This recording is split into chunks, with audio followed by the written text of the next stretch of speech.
Next up, I have a really special guest for you all, one who exemplifies this year's theme and is on a mission to empower female professionals through a community of women that can lift each other up. She's an entrepreneur best known for co-founding the fitness phenomenon SoulCycle. She served as a partner at WeWork and currently sits on the board of Weight Watchers and the Public Theater. She has dedicated her life to building community and is currently the co-founder of Peoplehood, a community that makes the world a more connected and empathetic place, one conversation at a time. Everybody, please give a warm welcome to Julie Rice.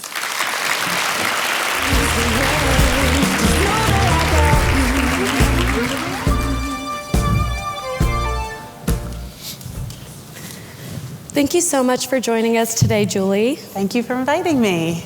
So, Julie, let's go back to 2006, when SoulCycle was founded. What were you doing at the time, and how did you come up with the idea for it? Absolutely. So, I had worked in Hollywood for all of my career. I actually lived here in Los Angeles. Fun fact about me, actually, I worked in Westwood for 5 years, and I had never been to the UCLA campus until yesterday. You went yesterday, though. I went yesterday. I'm here with, I have a teenage daughter, and we are looking at our first round of colleges. This is all new. And I was standing in the middle of your amazing sculpture garden thinking, did I live here for a decade and I'd never visited? And so I just wanted to say thank you for welcoming me, because UCLA is a pretty awesome place. So I actually was living in LA. I had lived here for 10 years and I worked in the movie business and I loved it. And I moved back to New York. I was getting married and I moved back to New York to be closer to my family. And when I got to New York, the one thing that was really missing was there were big box gyms, there were only membership gyms. And in New York, exercise was really something that was on your to-do list. It was, how many calories can I burn? Can I do better than the person next to me? Can I check it off my to-do list? Grocery shopping, dry cleaning, get my workout, move on. And the one thing that I really missed about Los Angeles was you guys have always been so far ahead of us in terms of exercise as lifestyle. Something that's fun, something that's social. I mean, here in LA, it was what I did with my friends. It was really a huge connected part of my life. And so I was going to a gym at the time, and I had a spin teacher that I loved, and I kept saying to her, this could be different, it could be branded, it could be a production, we could create little stars out of our instructors, and I think people could really enjoy their workout time more. And so she came up to me one day and she said, there's a woman that takes my class at a different gym in the city, and she keeps saying she wants to invest in an exercise business. You two should meet. And as I think we can all relate to a women in business conference, people always assume that Elizabeth and I were besties in college or roommates, right? Because there couldn't just be two women that wanted to make a lot of money and do something great. So we actually did not know each other. We were introduced by this fitness instructor. We say that it was the best blind date that we had ever been on. But we had lunch in the January of 2006. It was one of those lunches where Elizabeth and I are about the two most different people that you have ever met, but we had this very clear vision that was in sync. And I remember leaving lunch that day and she said, here's what's gonna happen. You're gonna research towels, I'm gonna find real estate, and I'm gonna call you on Thursday. I mean, I was still working, I had another job. I went home, sure enough, Thursday morning the phone rang and she said, okay, I found something on Craigslist. It's a 5-year sublet, meet me there tomorrow morning. And I had, of course, researched the towels like I was supposed to do. And it turns out that if you actually don't have a laundry facility, you rent towels so that somebody else can pick them up and clean them for you. But we met there, and it was the craziest thing because we met on a Monday, we saw the space on a Thursday, and 5 months later we opened SoulCycle. And it's a wild story because, knowing what I know now, being a second-time entrepreneur now where I have spreadsheets and, COO, and I know all of these things. I mean, we literally went across the street after we saw that space. It was 1,500 square feet in the back of a lobby. We had no sign on the door. You had to go down this dark corridor to find us. But we went across the street to Starbucks, and we wrote on the back of a napkin, which Elizabeth has framed in her office, and it said, if we see 100 people at $27 a day, we just did the math, 100 people a day at $27 a head, we figured out that we would make enough money to pay our rent, We each had 5-month-old babies at the time, so we'd have enough money to each have some childcare. And we'd have a little bit left over to put back into the business that we'd hoped to grow. And that's what we did. And we opened the business, and there we were. And Elizabeth had also moved from Colorado at the same time I had moved from Los Angeles, so she really also understood exercise as lifestyle. And we had this real common vision, and I think for us, the mission was always just joy through moving your body. It was just as simple as that. And we built it for us, really. And I think that, for a lot of founders, they're solving a problem for themselves. Absolutely. So I'm curious, you got this little studio, you didn't have a sign. How did you get people to actually come in the door? So it was, that was really crazy. So Elizabeth and I had $250,000. Elizabeth had actually invested in a friend's business. Elizabeth's friend started that natural beverage company called Izzy. And she was living in Colorado at the time, and her friend Todd called her and said he had this business that he was starting, and she said, I'd love to invest. He said, absolutely not, I can't lose your money. And he called her a couple weeks later and said, do you still want to put a little bit of money in? Whole Foods just called, and they want a huge order, and I don't have the money to fill it. And so she put $25,000 into the business, and it came back literally on the day we signed our lease at SoulCycle as $250,000, and that was our seed money. And so we built the front desk from IKEA. Our big spend was we went downtown and we found these glass manufacturers that put a little wall in that separated the 400 square feet that was our changing room, our bathroom, our office, and our front desk and our retail from the 35 bikes that we had in our studio. And when it was all said and done, Elizabeth looked at me and she said, okay, marketing, you have $2,500 left. What are you going to do with it? Now let's go back to 2006. There's no internet. There is an internet, there is no Instagram. There's certainly no Snapchat, there's no social media, there's no TikTok. So how do you create something viral, right? And so we really had to build community, and that is what we did. It was really hand-to-hand combat. I remember pushing my baby carriage up and down Broadway. I had a route that I would do, and it was like I'd go business to business, and I'd leave some flyers, and then I'd beg doormen to let me into the mailroom so that I could sneak, flyers into all the mailrooms. We became a part of the community that we were in. We donated to every school auction. But I would say that the real takeaway from it, and this is something that I think about now all the time as I'm starting a second business and we're raising money, and of course now the spreadsheets look like, how quick do you hit 5 billion? What does it look like at 100,000? And I remember thinking about just wanting those 100 customers a day to come. And I remember thinking that the best way to market was actually to deliver on your product. Because for me, every customer that came back mattered. I didn't need 10,000 people to come to my little studio. If I had 300 regulars, I had a really healthy business. And so what did we do? We cared about people. Once people found us, they had to come back. If you made it to the rear lobby of that building with no sign, by the way, to pay for something that was included in your gym membership, let's remember at the time there was no pay-per-class fitness. That's also the other thing, we had to create a category to then put our own product into. People would call me and they wouldn't say, why is your spin class better than other spin classes? They would call me and say, why would I pay for something that's already included in my gym membership? So for us, it was like we had to love people so much. They had to feel like they mattered in such a big way that they were going to come back. I could not afford for you to find me and then not come back. It didn't matter what I had to do. If I had to watch your dog, if I had to go feed your parking meter, if I had to give you a free class because you didn't like the instructor that you tried the first time. By the way, I did all of those things. That was for sure. Did you ever teach a class yourself? Never. I would never get up in front of people and do that. But interestingly enough, I think that's also what made the business work. The model before us was always, one-star teacher attracts all the crowds, Anybody that can't get into their class is completely uninterested in coming to that studio or that gym because there's no brand.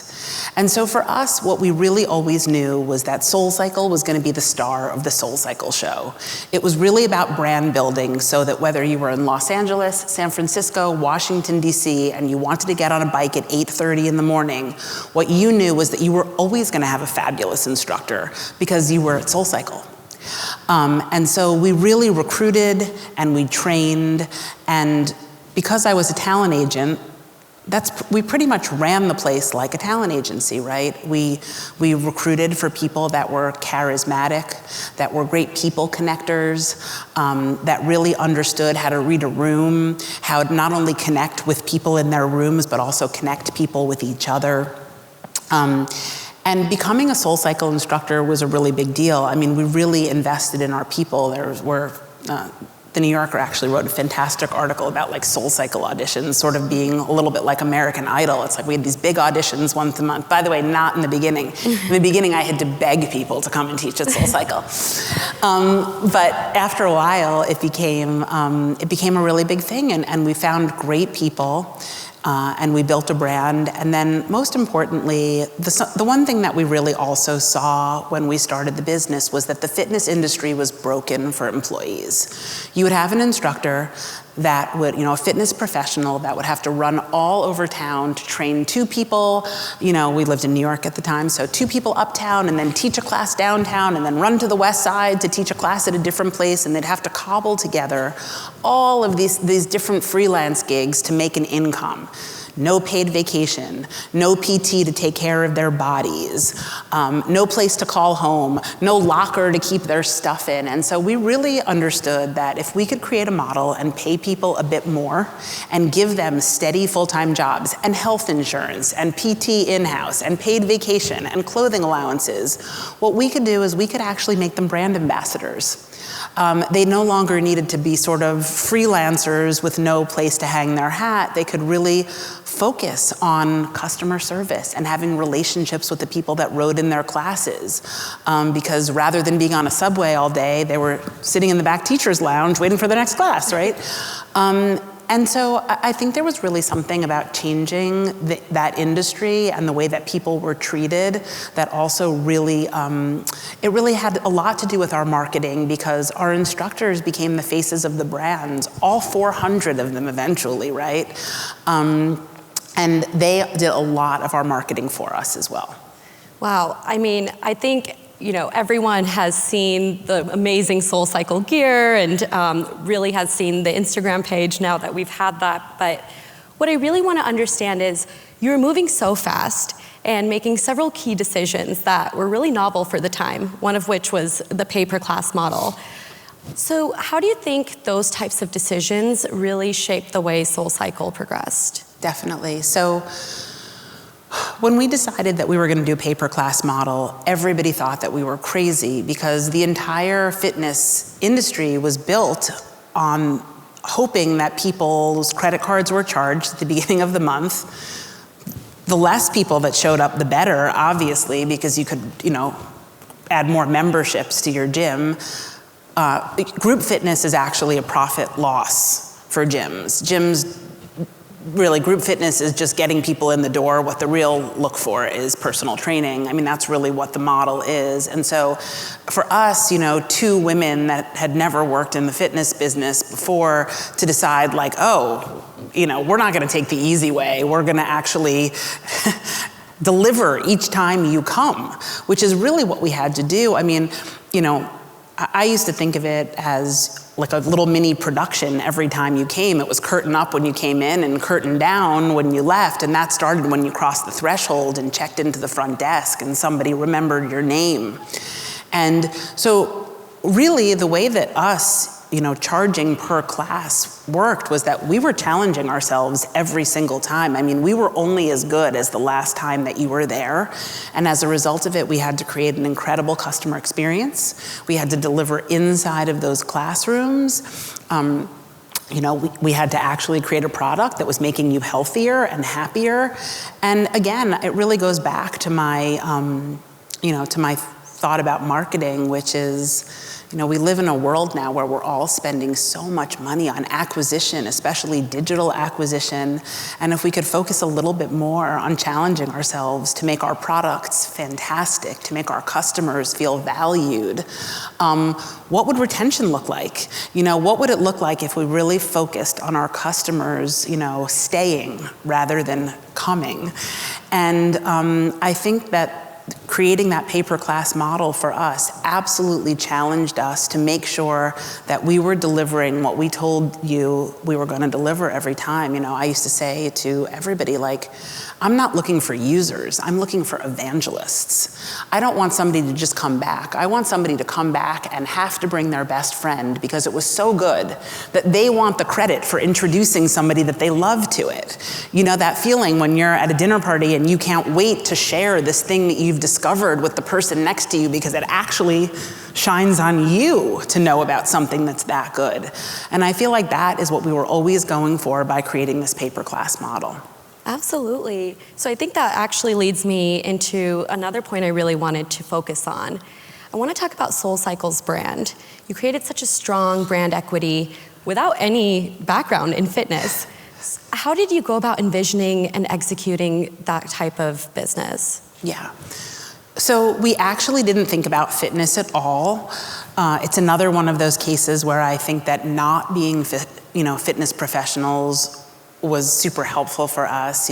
I'm like a crazy consumer, shopper, zeitgeist person. That's just my passion is sort of cool hunting. And so when we thought about SoulCycle, first of all, we thought about her as a her.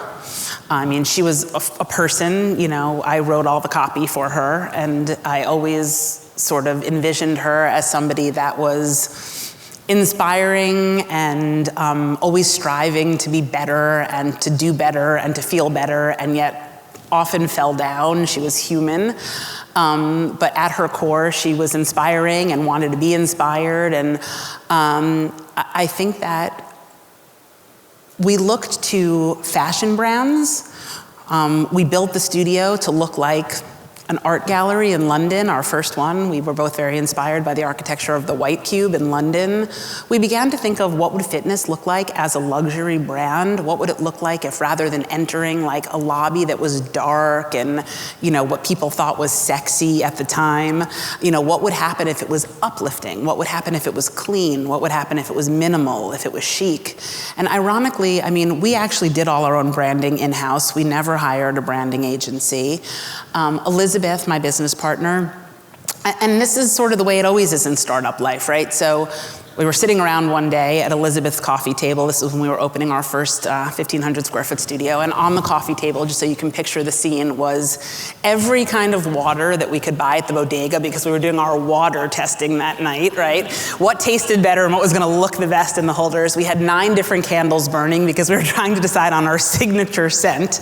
And then we realized we needed a logo. And I said to Elizabeth, do you know anybody that could draw a logo? And she said, there was a woman in my prenatal yoga class. She worked at Ralph Lauren. She was a graphic designer, but I think she moved to New Zealand. Let me email her. And that is the way that the SoulCycle wheel was created. So we would email Caroline in New Zealand with a 17-hour time difference, and I would type something like this: chic, yellow, minimal, feels super clean, typography. And then I would press send, and I would go to sleep. And 17 hours later, something would come back. And I would say, the yellow is like a little bit too chartreuse. I'm thinking about something sharper and more cheerful, and the font looks like this, and then it would come back. And we went back and forth that way, and she created our logo. She did all of our branding until the day that we all left SoulCycle. And I'm working with her on my new brand. And I just think also as a creative person, finding somebody that you mind share with is incredible. But I guess all of this is to say that, I am a brand person. I actually designed all the merchandise. I designed 14 collections a year. We dropped twice a month in every studio. I feel like we were sort of the original drop collection. Women used to come to the studios at 5 in the morning, like 6 hours before the class they were taking so that they could put the new merchandise aside before they came in to take their class 6 hours later. But I think that the brand was just so much a part of the DNA of Elizabeth and I think we were lucky to find somebody that could help us articulate it. But I will just say, one thing I do think about when I think about brand is, we had a very clear vision of who she was, what she stood for, what she looked like, what she smelled like, what she sounded like, and we never strayed from that vision. There were times in that first year where, we were starting to get busy, we had a lot of, we were getting popular, and juice brands came to me and said, let's do a collaboration. Can I sell my protein bars in your thing? Clothing companies, let me do a collaboration with you. And we were very clear for a very long time that there was only one star in the SoulCycle show, and that was SoulCycle. When you came to SoulCycle, you only bought things that said SoulCycle, you only heard things that said SoulCycle, you only smelled things that said SoulCycle. When you left, you carried a SoulCycle bag with your SoulCycle sweatshirt and your SoulCycle shoes, because I do think that although obviously now the world has become much more of a collab culture, I do think that there's something about really understanding what your brand stands for and establishing real brand equity before you begin to dilute it in 9,000 different directions because somebody else wants to put you on their Instagram. I just really think that it is very hard to establish a brand identity. And that is another really good point. I think that when you know who you are, it makes it really easy for people to join your movement because you are telling them who they are going to be and be a part of. We have 7 words on the wall in the studio. You can be a rock star, a legend, a warrior, a badass, a renegade. You don't have to make up your own word. We're giving you the scale, right? So we are letting you know that when you are participating, you are becoming a part of our tribe. And I think it's very important to kind of set those parameters and to live those parameters, right? Also, when people come into your culture, your employees need to, brand is not a logo. Brand is an embodiment as well. We all lived those values on the walls. We were the brand. 3-dimensionally, we were everybody that, worked at SoulCycle, rode at SoulCycle. You couldn't get hired at SoulCycle unless you worked at the front desk. You were the CFO coming in from an enormous organization, and you were working at the front desk and spraying dirty shoes for 3 weeks before we sent you to your desk. And so I really think the embodiment of the brand 3-dimensionally and for people to be living it is also, I think that is where people sometimes lose the plot. Absolutely, and you took such a unique approach to really branding SoulCycle. Do you think your background as a talent manager really gave you that advantage? I do. I think that, I really learned a lot about brand when I worked in Hollywood. I was very, very lucky to work for an amazing guy. His name is Benny Medina, and he, represented J-Lo and a bunch of other, Will Smith, and I think that he really understood people as brand in a way that was before its time. I remember when Jennifer first came to us, and it was, she had a movie coming out on the same day as an album was dropping, on the same day her perfume was going into the store, on the same day that she was launching a website, and it was just like, wow, People could be a universe, this could be more than a silo. We could really think about this as a, what do we want this person to stand for? And so I think that's also why when I thought about SoulCycle, I thought about her as a person, because it was really easy for me to understand how to create brand around a person. And then I think also that, scaling human beings, scaling a human experience is also a very difficult thing. When I left SoulCycle, we had about 350 instructors. And creating sort of this merry band of players, all of these artists, which is really what they were, is a very unique thing. Being able to not only find, but cultivate that talent, and then also to keep them happy and keep them inspired. We really ran a talent agency inside of SoulCycle. As we grew, I basically hired talent managers. I hired my best friend out of the entertainment business. And the two of us together really ran a talent agency internally inside of this business. And the last thing I'll say is, the customer experience also was a real articulation of our brand. And we were super lucky that we had our chief culture officer, who also, everything great came out of that small studio on 72nd Street, but we had a rider. I mean, we only had about 30 riders at the time, and she sent me an email one day. I noticed she'd been coming in, and she sent me an email one day because I used to play little games with myself at the front desk. I had like this big career in the movie business, and now I was basically, if I saw 15 people a day, it was, so I'd play games with myself. Could I remember somebody's shoe size? Could I remember where you'd gone on vacation? So that when you came back, I could say like, oh, was your cardio better when you were climbing up that mountain? I would remember if you liked your water warm or cold. And she sent me a note one day saying like, I love your customer service, and I'm really loving working out at SoulCycle, and I had to leave my job recently because of a health issue. She was the PR director at Condé Nast, and so she came in and she sat down and she said, I'd love to work here. She said, this is really what I think my next calling is. And I said, I think that's great that you'd love to work here. Here's the thing. Nobody works here except for me, because I'm the only person who works here, and I work here for free. And she said, you know what, who does your PR right now? I said, I do my PR right now, and here's what it is. I pack up huge bundles of swag. I walk around the city to different media outlets. Nobody will see me. They send me to a loading dock to drop off the package that I've addressed to somebody. And if I'm lucky, 1 out of the 25 packages that I've delivered, somebody calls me a couple weeks later. And she said, well, here's what I'm gonna do. Give me a 10-pack of classes. Let me come in and organize your PR files. Anyway, I always say that I have no idea that the day that Amy actually got a paycheck. But Amy came to work to organize my PR files and never left, and she became our chief culture officer. And as we would make decisions, Elizabeth and I, we used to say we're like a real culture of yes. Like that was another part of our brand extension. We always tried to make decisions that were about making the customer feel like we could give them a yes. And it didn't mean we had to say yes. It just meant people had to feel like we heard them. Anyway, Amy really was the key person who, followed us around with like a crazy notepad saying like, we say yes to this, there's autonomy and decisions on that.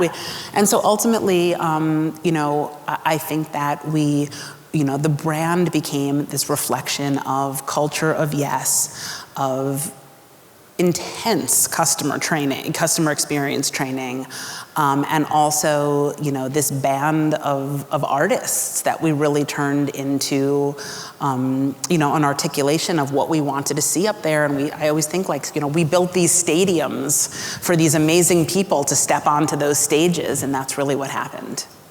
Yeah, definitely. So I'm curious, you spent almost a decade building out this business, turning it from 1 studio to nearly 90 in the country. What was it like to leave? And I'd love to hear about what's coming in next. Yeah, so look, leaving SoulCycle was definitely hard.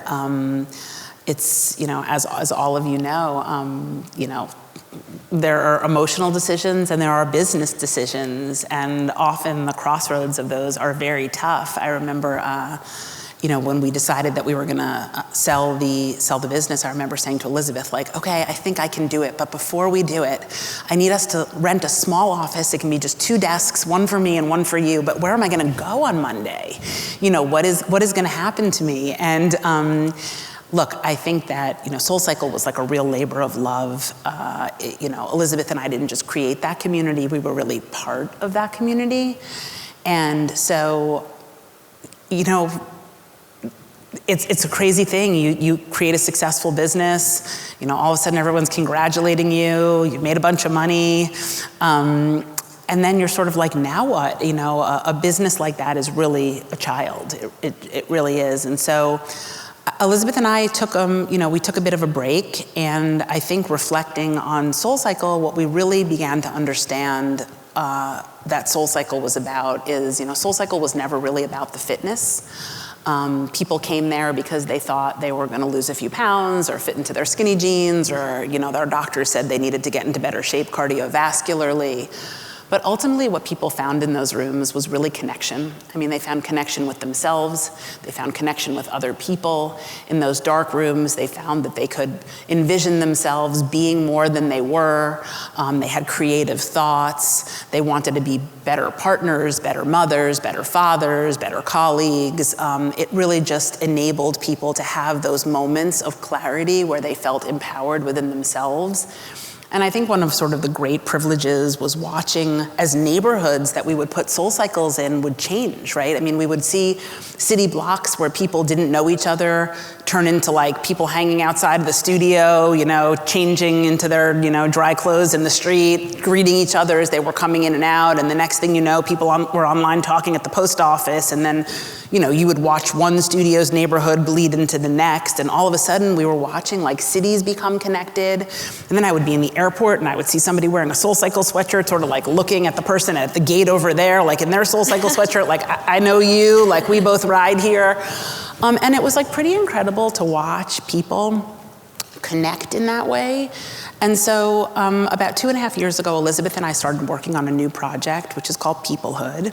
And I think in the same way that we realized at the time people were ready for exercise as lifestyle, which, you know, to really set the stage, when we opened our first studio in New York City, Lululemon opened their first showroom on the 3rd floor of a building. So the world was not walking around yet in, you know, black tights and sweatshirts. Like, that was not a uniform, that was not a thing. You know, there was not a storefront, you know. So in the same way that I think Elizabeth and I really began to think about exercise as lifestyle, I think we're really beginning to understand connection as lifestyle. The world is really broken.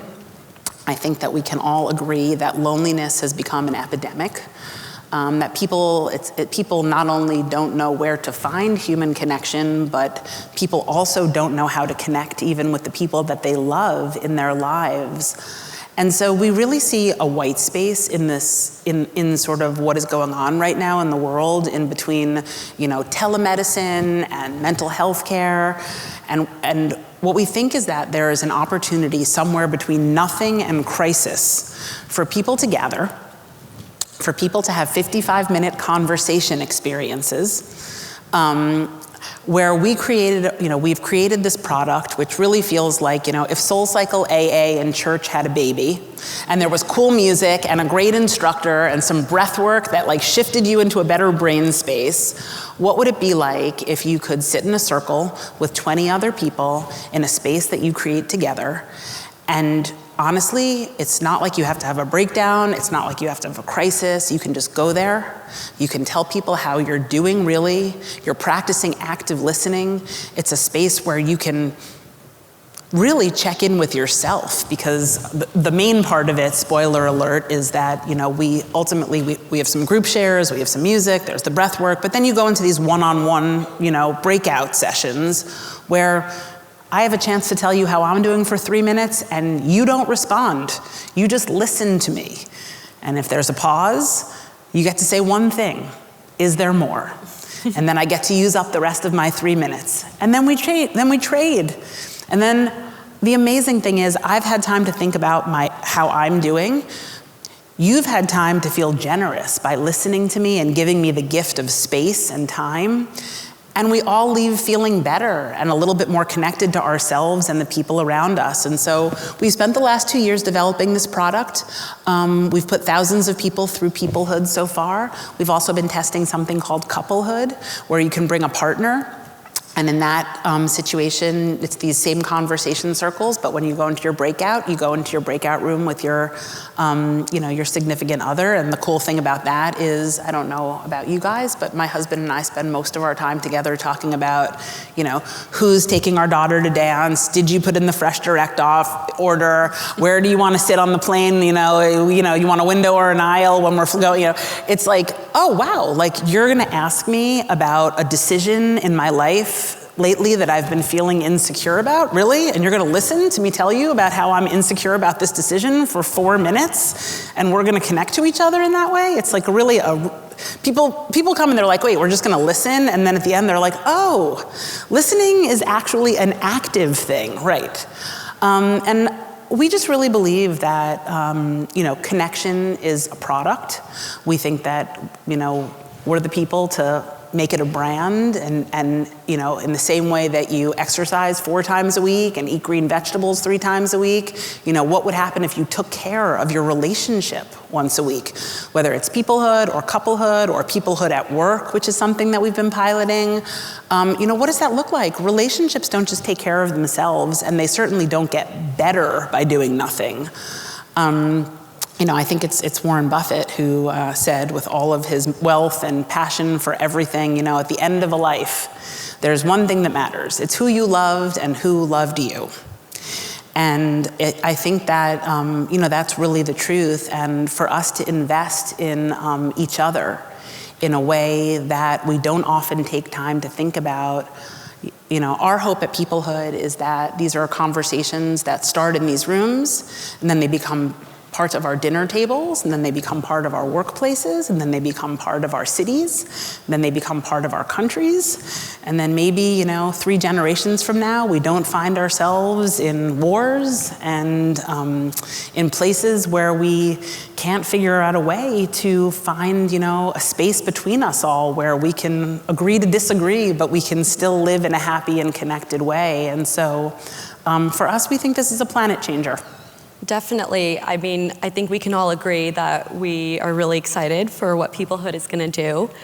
Is it up and running today? Can we go check it out? So we're currently running pilots. We have about 15 sessions a week that are running at all times. If anybody wants to check it out, you can actually, you can send this out or whatever, but you can just email Amy at peoplehood.com, and she will put you on our list for the next pilots that are coming up. And if anybody wants to try a group, I'd love to invite any of you to try it. We're always looking for feedback. The more critical you can be, the better it is, because we're still in creation mode, and that's really helpful for us, especially with all of your backgrounds in business and all of the things that you've learned. Anybody that wants to put eyes on it and give us some honest feedback, that would be incredibly appreciated.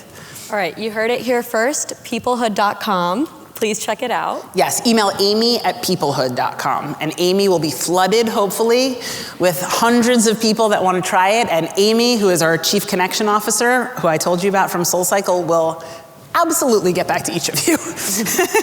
You have never experienced customer service until you have emailed Amy. Well, I'm sure the audience is dying to ask questions, but before doing so, I just have one final question. Yes. We've talked so much about connecting people and building community, both as a founding principle for SoulCycle and for Peoplehood. As we reflect on our theme for this year, how can we as women help each other rise? Yeah, look, I think that, connecting with each other in an authentic way and being able to ask people for what we need. I think so often, we're always trying to put our best foot forward, and we do so when we create great glossy images, but we don't always, feel okay to ask for what we need. I always say that, I'm only happiest if I am not the smartest person around the table. For me, I want to be in a room where other people can teach me something.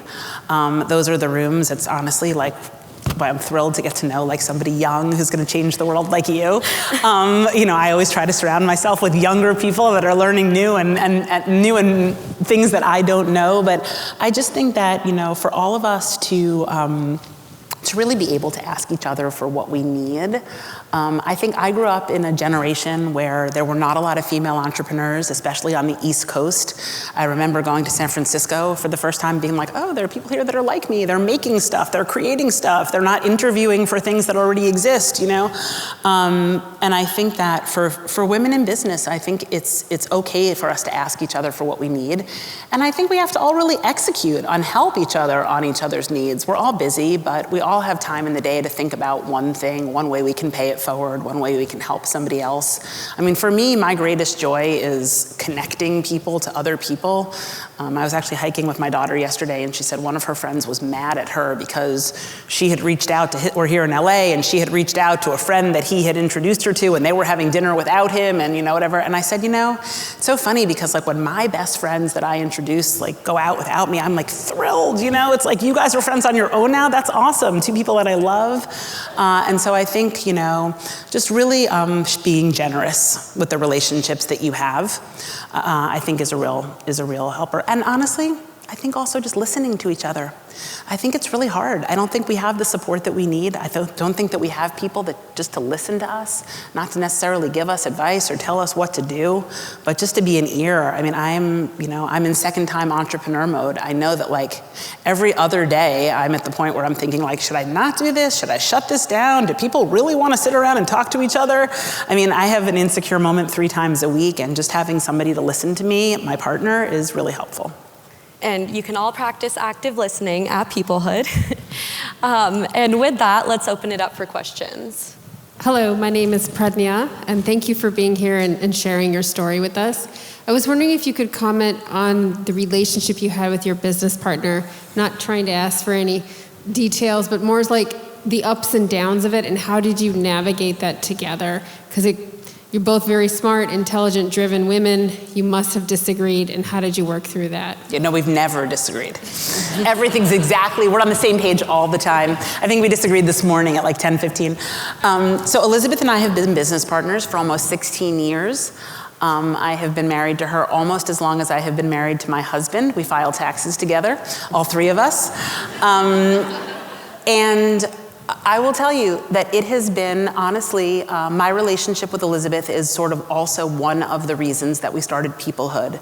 Elizabeth and I had a 3rd partner, and very early on, that part of our partnership did not work out.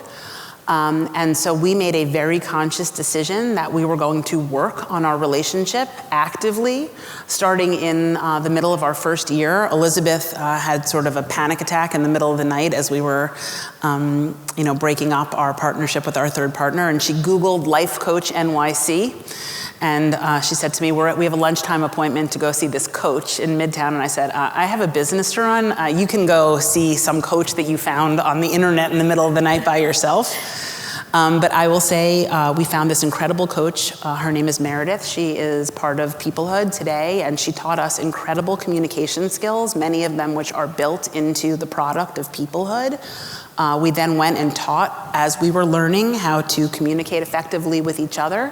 We then went and Amy codified all those things, and we began to teach them to the rest of the organization.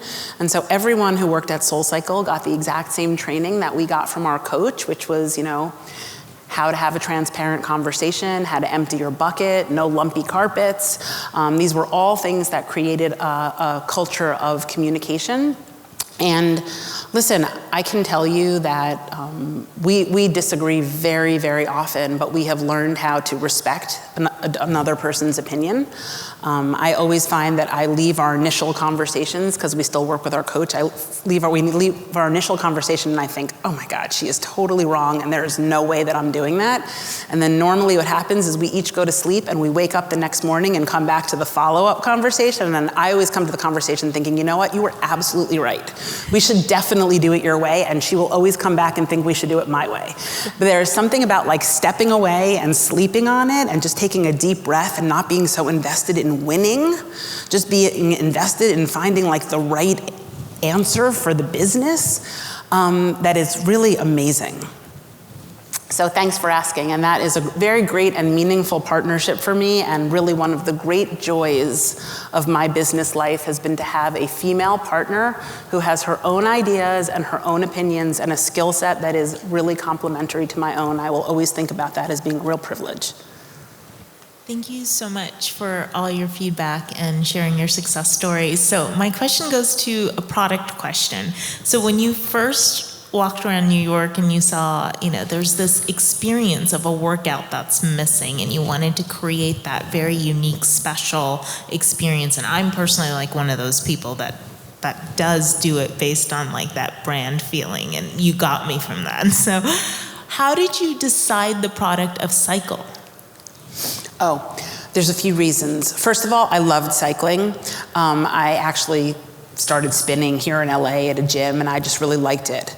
But also, the business model is actually excellent because it's the smallest amount per square foot, and New York real estate is a fortune, right? So we could fit in our big studios, I mean, I fit 70 bikes in there. It's funny because by the time, we were on year 8, it was like, first women came, then they brought their friends, and then all of a sudden, like, once this thing became a real business, it's like we opened a location downtown in Tribeca across the street from Goldman Sachs, and like you could see everybody on their bikes, like doing the math, like 70 bikes at $34 a bike going 12 times a day in 3,000 square feet. What does that look like? I mean, literally per square foot, we were making as much as the Apple stores. And that is also because the footprint of a bike, if you think about it, right? When you work out and do dance aerobics and stuff, like you have to step this way and you have to step that way, but a bike only takes this kind of a footprint. We put those things really close. It was just honestly, and also everyone can ride a bike.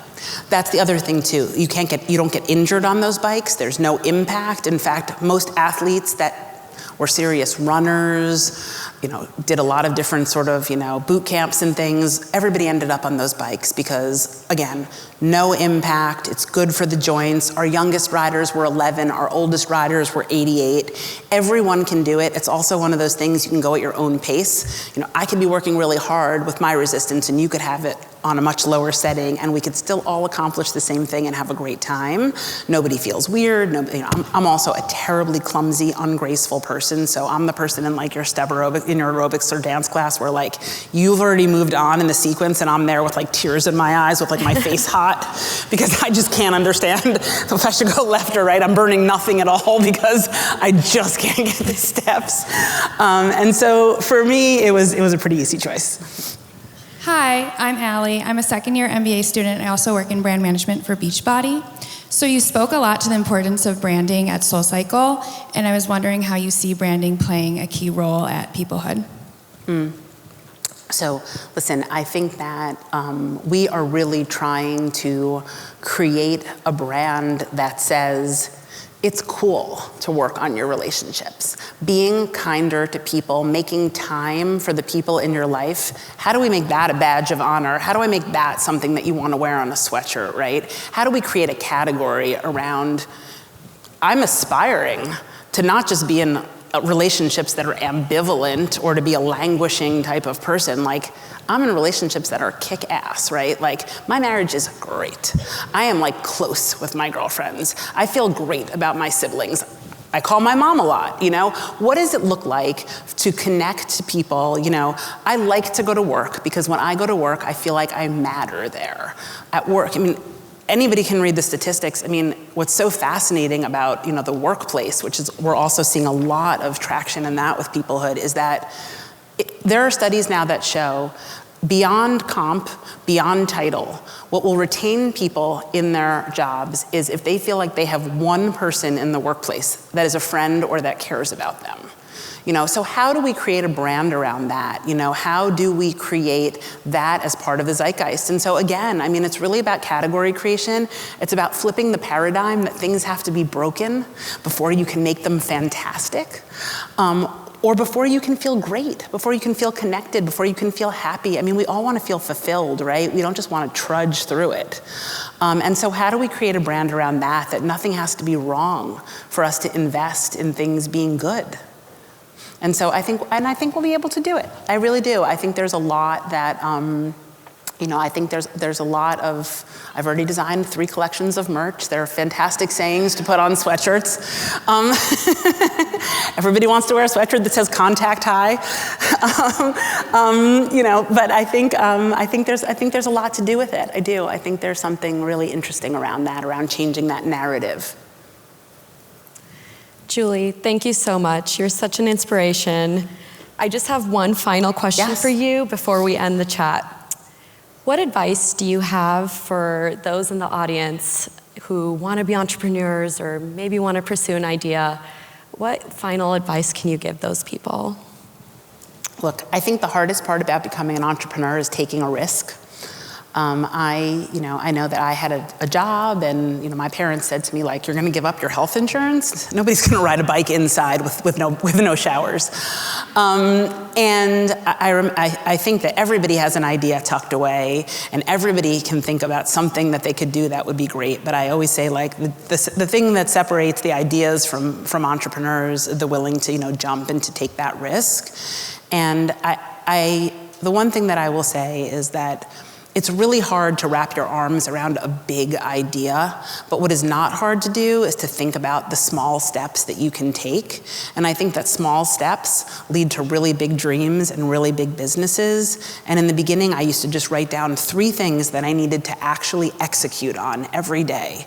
And at that day, I would check off my 3 things and I would move on to my next day's 3 things. And it just made it feel tangible and much less scary to take that big risk. And so I just think if you can put your foot forward and get to the next step, I think that's the way great businesses are born, and I think it makes risk-taking less scary.